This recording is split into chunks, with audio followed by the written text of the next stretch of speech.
Hi friends, let's start with chapter number 5 SMN numericals. The very first numerical we have says something like this. A body of mass 40 kg. A body of mass 40 kg is moving in a straight line on smooth horizontal surface. Its velocity decreases from 5 meter per second to 2 meter per second in 6 seconds. Find force acting on this body. How much distance would it travel during this time? इन्हें question में दिया हुआ है कि body का मास 40 kg है, initial speed 5 metre per second, final speed 2 metre per second, time taken for this change in speed dt or let's say t is 6 seconds. We have to find out the force acting on it and we want to find out the distance traveled during this time. कितना distance cover करेगा वो find करना है. Mind well, this not stopping distance because it's not the final speed is not 0. ये stopping distance नहीं क्योंकि final speed 0 नहीं है, 2 मीटर पर सेकंड है. तो अब इसमें कितना फोर्स लगेगा? फोर्स फाइंड करना तो मास into acceleration. Mass is given, acceleration भी obtained from this one. Acceleration is change in speed upon time taken. Change in speed is 2 minus 5 upon 6 minus 3 upon 6, that is negative 0.5 meter per second square. It suggests that it's a retardation. Next, force F is equal to ma, that is 40 into negative 0.5. So that makes minus 20 Newton. What does negative sign suggest? It's a retarding force. Negative sign shows that it's a retarding force. That's all. बराबर है. आप distance को और find करना है तो क्या आएगा? तो डिस्टेंस के लिए formula average velocity into time. So that is 5 plus 2 by 2 into 6 into 6. So 3.5 into 6 to 7 3 21 meter distance covered. ये आ गया force and ये आ गया distance covered. That's on number 1. Okay, copy कर लेना.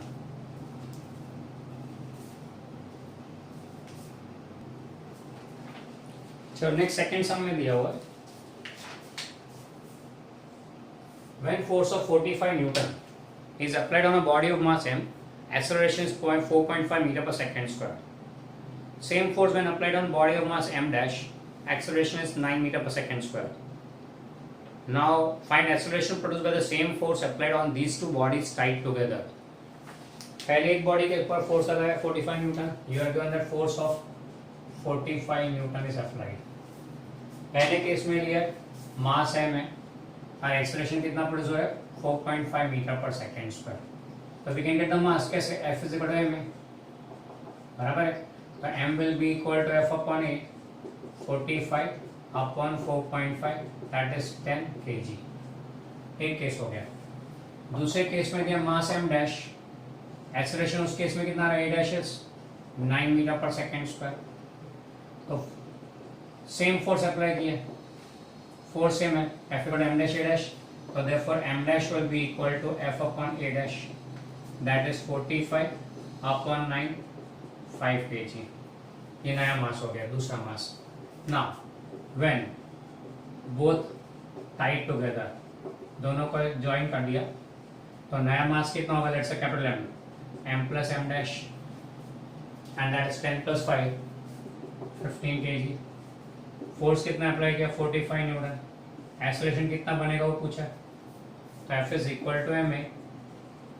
तो therefore acceleration a will be equal to F upon m, 45 by 15, 3 metre per second square. ये हो गया एक्सेलरेशन. ओके, ये हो गया सेकेंड सम. कॉपी कर लेना.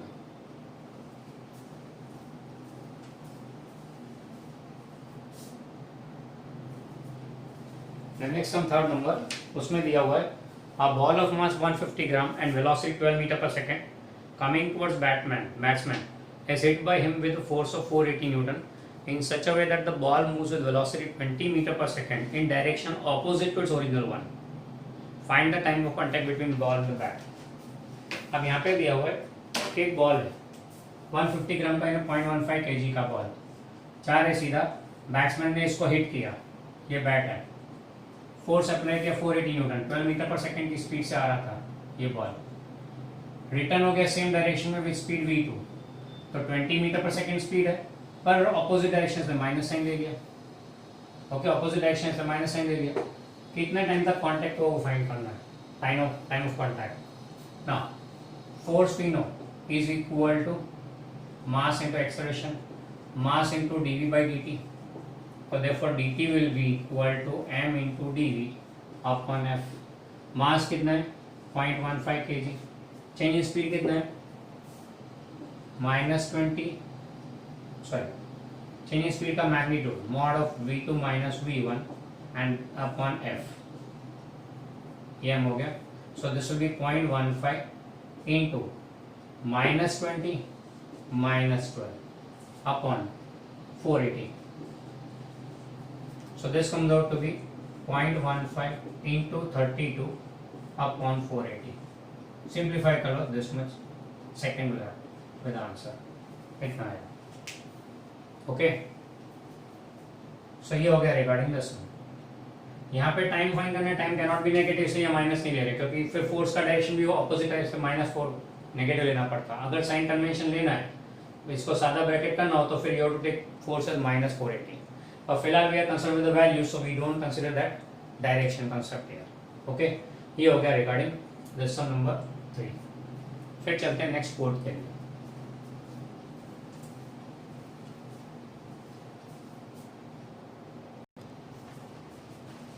चलो नेक्स्ट चलते हैं सम नंबर 4 की तरफ। सम नंबर 4 में दिया हुआ है 2 balls each of mass 80 gram moving towards each other with a velocity of 5 meter per second collide and rebound with the same speed.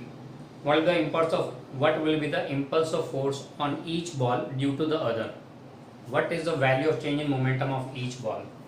अब यहाँ पे दिया 2 बॉल है, दोनों एक दूसरे की तरफ जा रहे हैं, बुक के जैसे ही समय, एक यूं जा रहा है दूसरा यूं आ रहा है। हमें बोले अगर ये टकराता है इसको, mass of each ball is 80 ग्राम यानी 0.08 kg हो गया, speed is 5 metre per second, ये v1 हो गया। टकराने के बाद वापस आता है ये डायरेक्शन में with speed v2, same direction में वापस आता है विद स्पीड v2, बराबर। स्पीड सेम है 5 मीटर पर सेकेंड, पर डायरेक्शन ऑपोजिट से -5 है, तो इम्पल्स ऑफ फोर्स कितना आएगा यानी चेंज इन मोमेंटम कितना आएगा ना। इम्पल्स ऑफ फोर्स क्या होता है, I is equal to f into time, that is change in momentum, यानी चेंज इन मोमेंटम और इम्पल्स दोनों सेम आने वाले, and that is p2 minus p1, that is mv2 minus mv1, बराबर। m common v2 minus v1 and that will be mass कितना 0.08, v2 is -5, so this will be -10 into this 0.8 newton into second, negative sign के साथ। therefore magnitude कितना हो गया 0.8 newton into second, किसका, impulse का। I is equal to ये कहा गया। Also delta P same as I, change momentum is same as I, that is also 0.8 kg into metre per second. तो न्यूटन इंटू सेकेंड देखो, kg into metre per second same ही है, both are same units. Okay, ये हो गया sum number 4। Text book में ऐसे ही exactly some था, खाली वैल्यूज चेंज किए हुए हैं। Okay, please copy it down.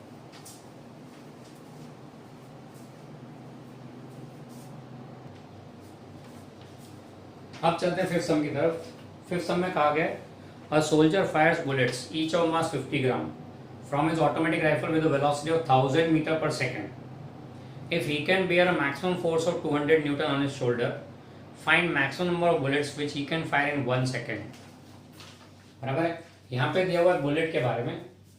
Each of the bullet has mass 50 gram, mass of each bullet is 50 ग्राम, यानी कि 50 इंटू 10⁻³ kg हो गया। बुलेट की स्पीड 1000 मीटर पर सेकेंड है ना। If the person is able to bear a force of 200 newton, maximum इतना force bear कर सकता है सोल्जर, तो 1 सेकेंड में टाइम इंटरवल 1 सेकेंड में कितनी गोलियां फायर कर सकता है, how much bullets can he fire, that's what you have to find out. Okay, तो लॉजिक को ऐसे चलेगा। पहले हर एक बुलेट के लिए देखते हैं कितना आता है। For each bullet momentum P is m into v, so that will be equal, P dash बोल देते हैं, m into v, so it will be 50 into 10⁻³ into 1000, so that makes 50 kg metre per second. हर एक bullet का momentum कितना है? इतना ना। If n bullets are fired, तो therefore change in momentum कितना होगा? P will be equal to, let's say dp will be equal to 50 हर एक का, ऐसे n बुलेट्स है तो 50 n हो गया। ईच बुलेट है 50 kg metre per second momentum, तो n बुलेट्स फायर किया तो 50 n जितना चेंज हुआ बुलेट मोमेंटम में। We know that f is equal to dp by dt, तो therefore f कितना है? 200, change momentum 50 into n, upon time taken 1, तो therefore n will be equal to 4 bullets in every second. Okay, therefore soldier can fire maximum 4 bullets in every second. हर एक second में 4 bullet fire करेगा, हर second में। 4 से ज़्यादा fire नहीं कर सकता। अगर 4 से ज़्यादा फायर किया तो चेंज मोमेंटम 4 to 50 न्यूटन हो जाएगा, जो बेयर नहीं कर सकता वो 200 न्यूटन तक मैक्सिमम ले सकता है। इससे मतलब क्या हो गया?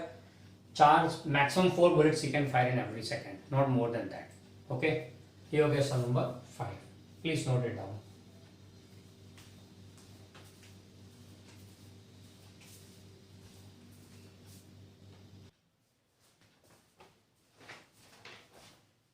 चलो फिर 6 नंबर।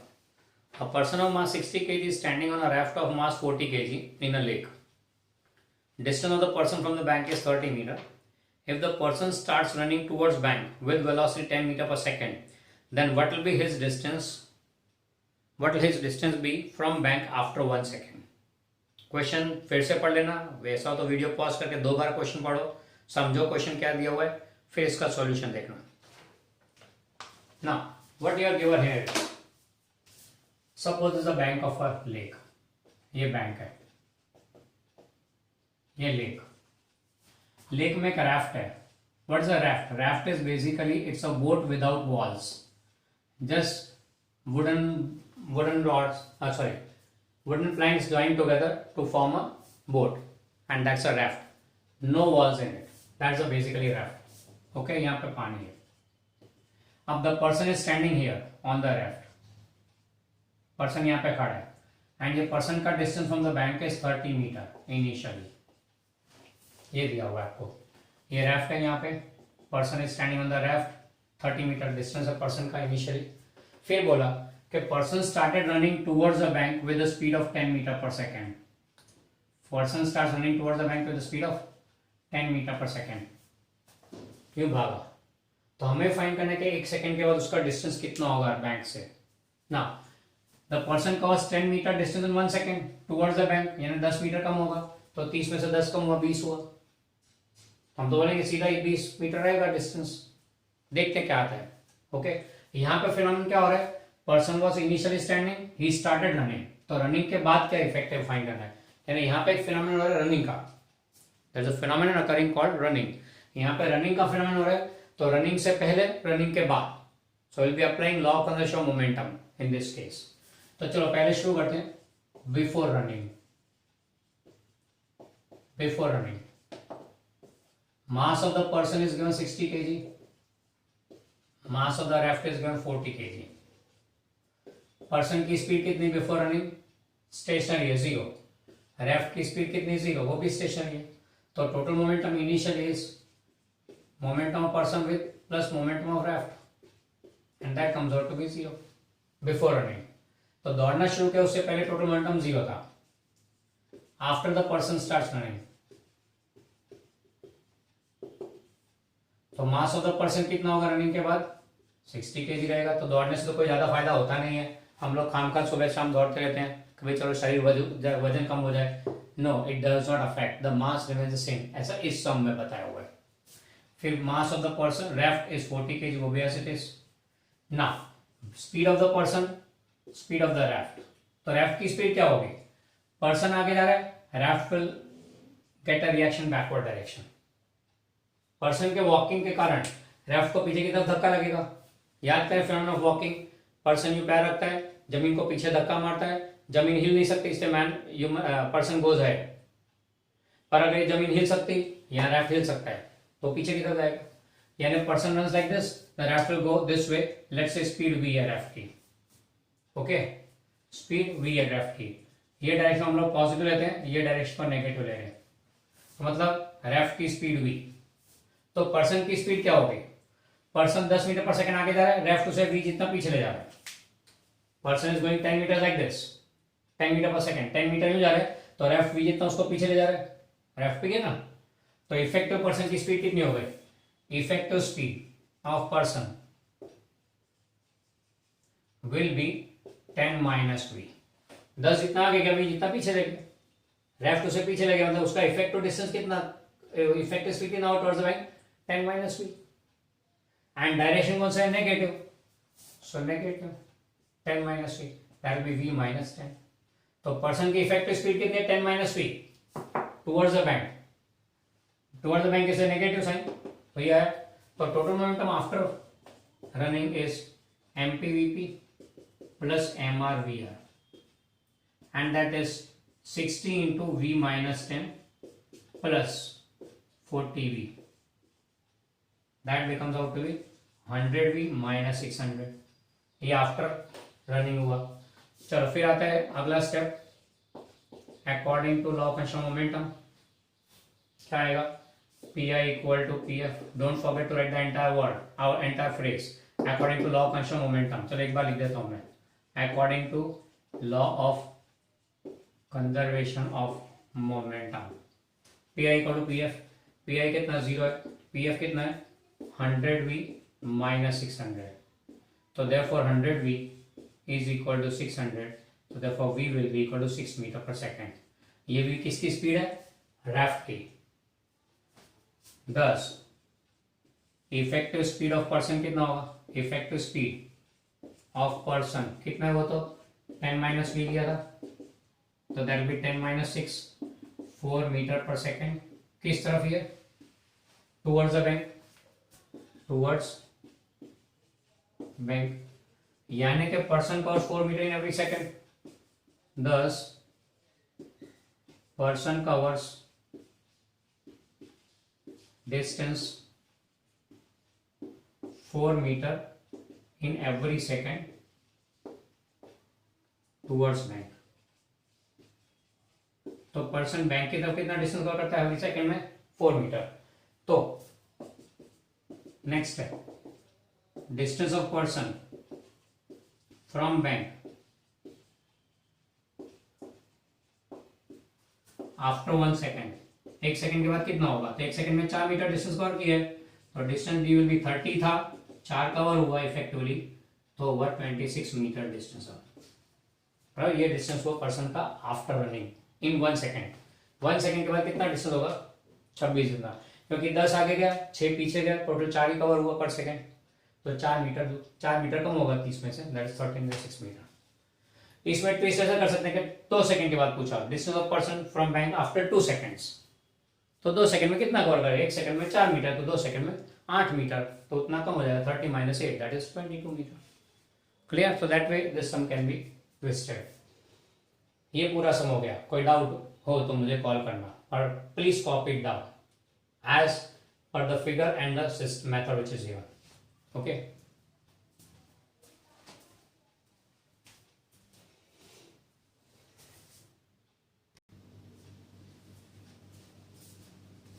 चलो फिर नेक्स्ट सम लेते हैं, नंबर 7। 7 सम में दिया हुआ है a bomb in a steady state explodes into 3 fragments. 2 fragments of equal masses move with velocity 30 meter per second in mutually perpendicular direction. Mass of the third fragment is equal to 3 times mass of each of these fragments, each of these 2 fragments. Find magnitude and direction of velocity of third fragment. यहाँ पे देख stationary bomb explodes into 3 parts. 2 part का equal mass है, दोनों 30 की speed से mutually perpendicular direction में जा रहे हैं। तीसरा वाला जो है वो 3 टाइम्स मास है, कहाँ उसकी स्पीड कौन सी डायरेक्शन में होगी और कितनी होगी वो फाइंड करना है हमको। Okay, so that's the question. I hope you understood the question. यहाँ पे फिनोमेनन क्या हो रहा है? Explosion of the bomb. तो before explosion, after explosion, let's see what happens. तो बिफोर एक्सप्लोजन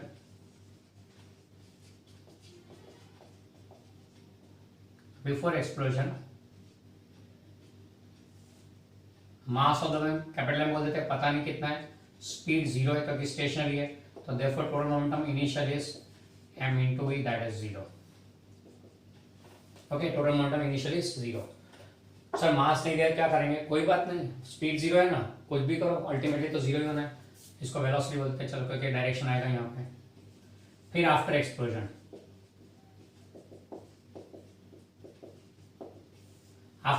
क्या होना है, देखो ये बॉम्ब है, स्टेशनरी बॉम्ब, 3 पार्ट में डिवाइड हुआ।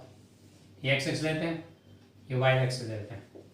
तो one of the fragment moved in one direction, एक फ्रेगमेंट हो गया, mass m1 is equal to m, speed कितनी है उसकी, तो in this direction 30 metre per second दिया हुआ है, 30 मीटर पर सेकेंड। दूसरा मास m2, ये डायरेक्शन में मास m2 which is again the same, दोनों के इक्वल मास है, इसकी स्पीड भी 30 मीटर पर सेकेंड दी हुई है। अच्छा, इसके बेस पर से मोमेंटम क्या होगा, p1 equal to m1 v1, that is 30 m kg metre per second. तो इसको वेक्टर फॉर्म में अगर लिखे p1 बार, तो that is 30 m i cap kg into metre per second, ये हो गया। दूसरे का मोमेंटम कितना होगा, m2 v2, that is 30 m kg metre per second. तो इसका वेक्टर फॉर्म क्या आएगा, p2 bar equal to 30 m j cap kg metre per second. अब तीसरा कहाँ जाएगा, तो तीसरा पता नहीं कहाँ जाएगा, चलो यूं बता देते अभी फिलहाल, तो we don't know where it goes. तीसरे का मास 3 टाइम्स है, दोनों के मास से 3 टाइम्स है। तीसरे की वेलोसिटी मालूम नहीं कितनी है, वो ढूंढनी है, उसका मैग्नीट्यूड ढूंढना है, उसका डायरेक्शन ढूंढना है। तो p3 बार क्या बनेगा, तीसरे का momentum m3v3 bar, that is 3m v3 bar. Okay, ये तीसरे का मोमेंटम हो गया। अब total momentum after explosion pf bar will be equal to p1 bar plus p2 bar plus p3 bar. Okay, ये तीसरे का मोमेंटम हो गया। Now, according to law of conservation of momentum, pi bar is equal to pf bar. pi bar कितना है, 0, pf bar p1 bar plus p2 bar plus p3 bar। चलो value put up कर देते हैं, तो 0 is equal to p1 bar 30 m i cap plus p2 bar 30 m j cap, along x axis i cap आएगी, along y axis j cap आएगा, plus 3 m v3 बार। हमें v3 बार ढूंढने का, तो इसको इस साइड लेते हैं, तो 3 m v3 bar is equal to minus 30 m i cap minus 30 m j cap, यानी कि 30 m कॉमन निकल गया माइनस m के साथ, नहीं तो माइनस अंदर लेते हैं, 30 m बाहर आ गया common, negative I negative J, that is 3m v3 बार। तो देयरफॉर v3 बार कितना होगा, 3m उड़ गया तो 10 बचा, तो this will be minus 10 I cap minus 10 J cap metre per second, यानी कि नेगेटिव 10 नेगेटिव 10। ये तो थर्ड क्वाड्रेंट नहीं हो गया, थर्ड क्वाड्रेंट का डायरेक्शन। ओके, ये वेलोसिटी आ गया थर्ड फ्रेगमेंट का। इसका मैग्नीट्यूड क्या होगा, तो magnitude will be v3 equal to root of negative 10 का स्क्वायर प्लस नेगेटिव 10 का square, that is 10 root 2 and that will be 14.1 metre per second. Okay, and इसका डायरेक्शन, तो डायरेक्शन के लिए क्या करने का, tan theta is equal to y coordinate upon x coordinate, that is minus 10 upon minus 10 and that is 1। अब tan theta की value 1 कब होती है, जब थीटा 45 डिग्री होता है। तो 45 डिग्री इन फर्स्ट और थर्ड क्वाड्रेंट, दो जगह पे पॉजिटिव है ना टेंजेंट। अब यहाँ पे दोनों quadrant negative, therefore third quadrant क्या लिखेंगे, as both coordinates are negative therefore third quadrant, therefore theta equal to 45 degree in third quadrant, यानी कि 225 degree with x axis, x का 225 डिग्री बराबर है 45 डिग्री थर्ड क्वाड्रेंट, यानी कि 225 विद एक्स एक्सिस। वैसे हमको z एक्सिस लगा पर नहीं आएगा, ये थर्ड क्वाड्रेंट में आएगा। ओके, तो this how sum can be done in vector form also. ये टिपिकल सम है, before, after and according to law of constant momentum. ये इतने स्टेप्स को ध्यान ये अंडर फॉलो करता है। ओके, चलो कॉपी कर दो।